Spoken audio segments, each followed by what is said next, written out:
what happens is that when that actually does happen, when you do encounter that obstacle, if it should come up, now all of a sudden you are not stuck. This is not a dead end.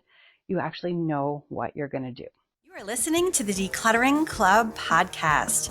I'm your host, Sarah Mueller, and it's my mission to equip women to declutter their homes, their time, and their lives so that they can cherish what truly matters. You are listening to the Decluttering Club Podcast, episode number 42. Do you need a reboot? You know how when you have computer problems and when things aren't working, the first advice that you get is to restart or reboot your device? You know how that works? Well, guess what? The same is also true of your house. So the backstory, actually, let me back up a minute. I'm recording this podcast today. We have 9 inches of snow outside my door. It is a virtual winter wonderland. It is gorgeous. And also I have no power. So I'm recording this podcast on my phone. Hopefully you don't mind missing the video too much this time around, but I didn't want to delay on getting it out the door to you. So do you need a reboot? Now, the backstory behind this idea and this program that we have is that 2 years ago, people were telling me, we want more.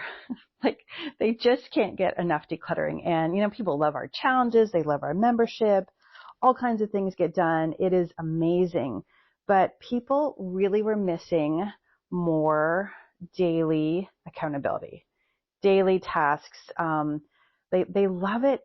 It seems like our community just really, really loves doing things together as a group. And also like having that 1 or 2 or 3 daily tasks set out for them ahead of time so that they know exactly what to do and so they can make progress on their home much faster than they would on their own ordinarily. All right. So I decided to try this out. It was really an experiment, right? 2 years ago. And we launched what we call the 28-day reboot. And I'm going to tell you in this podcast about the way that we do the reboot, but also how you can do your own reboot if you want at any time. All right. So again, people are wanting more accountability. Accountability is huge, right? If you know that someone else is counting on you, if you know they're going to check in with you, it's like magic. Your motivation goes through the roof, right? Now, it doesn't mean you don't have to do the work. Obviously, you still have to show up and do the work, but it's so much easier to get moving and get going if you know someone else is going to check in on you, right? In addition, people appreciate deadlines. Deadlines are incredibly effective. It's like you say, oh, I'll get around to it when it's a good time, or, when I have a little bit of free time. Well, guess what? More often than not, that just doesn't happen, especially with things that we're really not that excited about doing. And, who wants to declutter the pantry or, the sock drawer? It's just not at the top of our list of fun things to do. So when you have deadlines and when you're doing things together, it is that much easier to get things done. And then the third thing that people were wanting was just the camaraderie, the fun, the socializing that happens when you join one of our groups, right? And if you've done any of our challenges, you have seen this happen at a tremendous level. It's so much more fun to do things in a group, even things that are not really that much fun to begin with. Right? It turns something that is a chore that might be even considered like drudgery or something you have been dreading, but you still want to do. That thing becomes something that you're looking forward to because there's a group, there's friends, and other people are doing it with you. All right. And so that is how the 28-day reboot was born. And that is the name of the program that we have run where we do this exact process with people. Okay. So I'm going to tell you how it works for us, and you can follow those steps whether you choose to join our program or whether you just want to do it on your own. Right. The first thing to do is you want to make a great big list. Okay. Now, a lot of times when people are making lists, they start to freak out and get overwhelmed, but you just want to set that aside. You want to make a big list. What are the different areas of your home that you want to freshen up, that you want to tackle, that you want to dig into and declutter and organize? Make a list, right? Break it into sections, right? And so for our reboot, we have 28 days that we do the work. And so that's 4 weeks. And we focus on one area of the home each week. right? Once you've got your big list, you really want to decide how much time do you want to spend every day, right? We like to work every day of the week, and we take one day a week off for rest, and we intentionally do something enjoyable and fun. That's how we run it. But you want to break it into daily chunks, right? You want to do a little bit each day, right? And, you can sort your list. You can make the plan up front. All right, now you know what you want to do. Now you've got your plan, but you're not done and you're not ready to get moving yet. The next thing you want to do is you want to identify obstacles and you want to plan ahead, right? Because you may be all excited and motivated on days 1, 2, and 3, but then day 14 comes along or day 9 and you're like, now what? I really don't feel like doing this. This is getting kind of old. What are you going to do then? What is your plan? Or what is your plan when it's time to declutter for the day and something more important comes up, or something more exciting comes up? What are you going to do then? Right? You want to have that plan. What are you going to do if you encounter something that you can't physically move, or something that doesn't belong to you, but you still want to deal with it, right? Those are all the obstacles. You want to identify them and decide in advance, up front, how you are going to handle them. And then what happens is that when that actually does happen, when you do encounter that obstacle, if it should come up, now all of a sudden you are not stuck. This is not a dead end. You actually know what you're going to do. All right. And that's really, really powerful. Okay. So you've made your list. You've broken it into daily chunks. You've identified obstacles. Now you just need to get busy. Right? Now it's just time to do the work. I recommend that you do your tasks at the same time each day. Right? The same time each day, because then you get into a routine, you get into a rhythm, and it's easier to get motivated. You kind of develop a habit and a routine, and it's easier to do the job as opposed to deciding every single day, am I going to do it in the morning? Am I going to do it in the evening? Am I going to do it in the middle of the day? That doesn't tend to work out so well. So I do recommend that you aim to put your decluttering at the same time every day. Now, one thing is for sure going to happen if you have a lot of clutter, or if clutter is very emotional for you. And that is that you, sooner or later, you're going to hit some emotions that are creating a lot of problems for you, right? And so you're also going to want to have a plan for dealing with that. If you decide to do our 28-day reboot with us, we have coaching calls. We have several coaching calls each week where you can come on and ask questions and get coached by a coach, and you can work through those emotions. And this is really, really powerful. You've heard me say before, and I'm going to say it again, that the clutter is not just about the stuff. If it was, all you'd need is a great big checklist and you'd be good to go. But we all know that that isn't the case. And so you may be facing overwhelm or anxiety or grief or whatever it is, right? Those emotions sooner or later are going to, you're going to experience them in your body, and you're going to want to know, how do I work through this, right? We don't want to avoid our emotions. They are there for a reason. They are there to give us information. And so we want to use them in a way that serves us.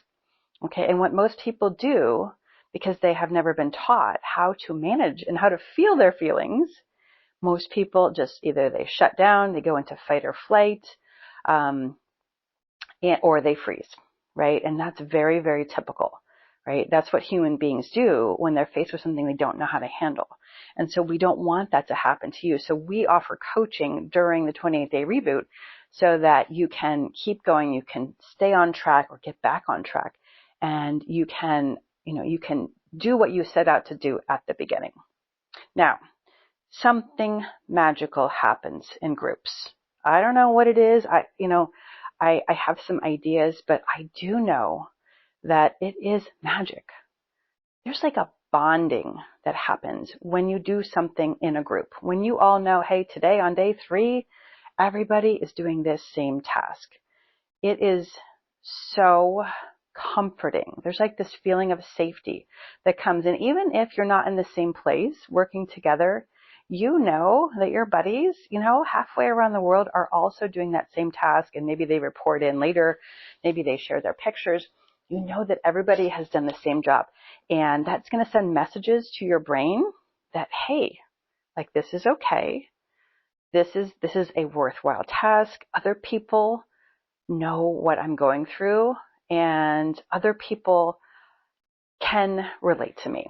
And that is incredibly valuable. Do not discount how valuable it is to have that social aspect, especially if you're doing something that is challenging for you. Something happens in our groups, right? And so it's part bonding, right? We can have fun over these shared experiences. We can maybe laugh over the funny things that we discover, or sometimes we're crying together. Sometimes we're all crying together because of something so moving or poignant that comes up in our groups. Incredibly moving all the time. Every single time we do this is incredibly moving. But most importantly, it creates safety for people, right? Decluttering, or let's say clutter, is very isolating, right?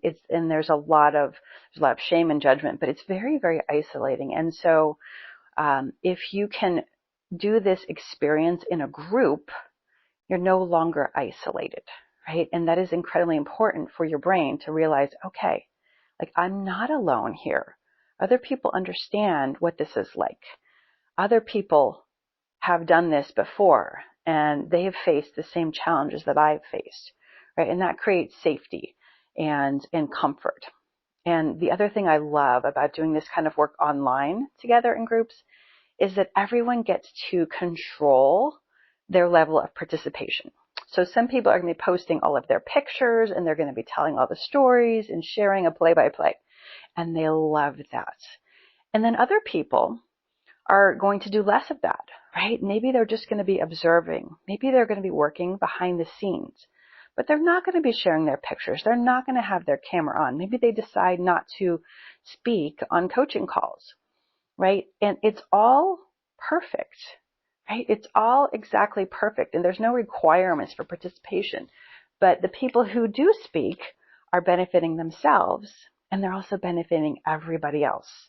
Because when one person comes on and processes and says, here's what I did, here's what I found, here's where I got stuck, and then I overcame it, or they're coached and they overcome and they see a new way to look at an issue, it benefits everybody.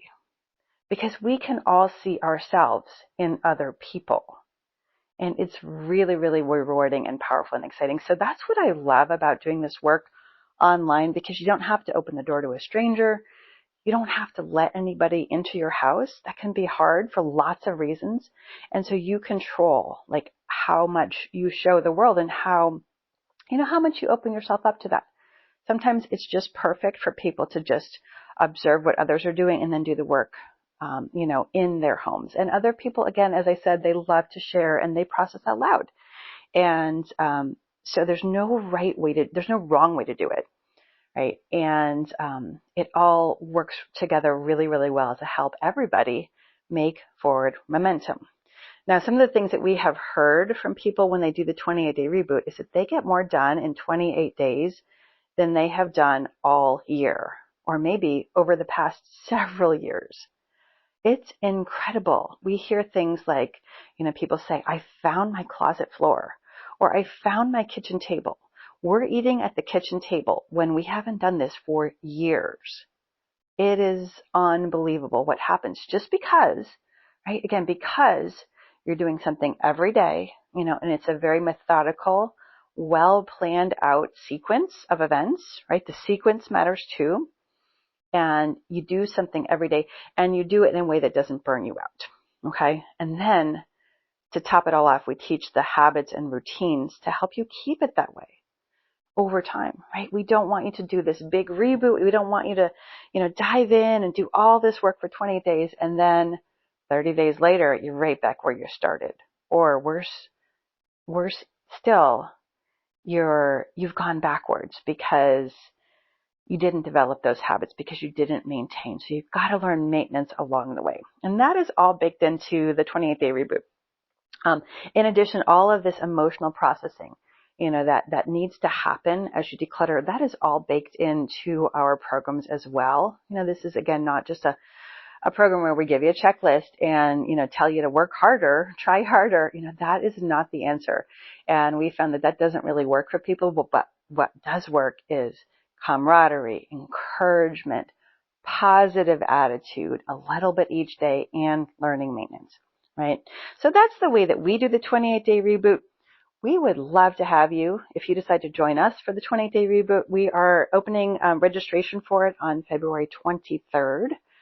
2024, which is just a few days after this podcast is released. You can find the link to learn more somewhere alongside this episode. We're including the links, and we'd love to have you join us. It's going to be so much fun, and you're going to get more done during this reboot than you have done maybe all year long. All right? Let us know if you decide to join us. We can't wait to have you. That's all I have for you this week. Fingers crossed that my power comes back on very soon, because I got a couple calls to run later on today. We shall see. Maybe I'll be doing those from my phone as well. All right, everyone, have a great week. I'll see you next week. That's all we have for you today. If you enjoyed this podcast, would you leave us a review? It would really help us get the word out. To start your decluttering journey, go to thedeclutteringclub.com. That is declutteringclub.com. I'll see you next time.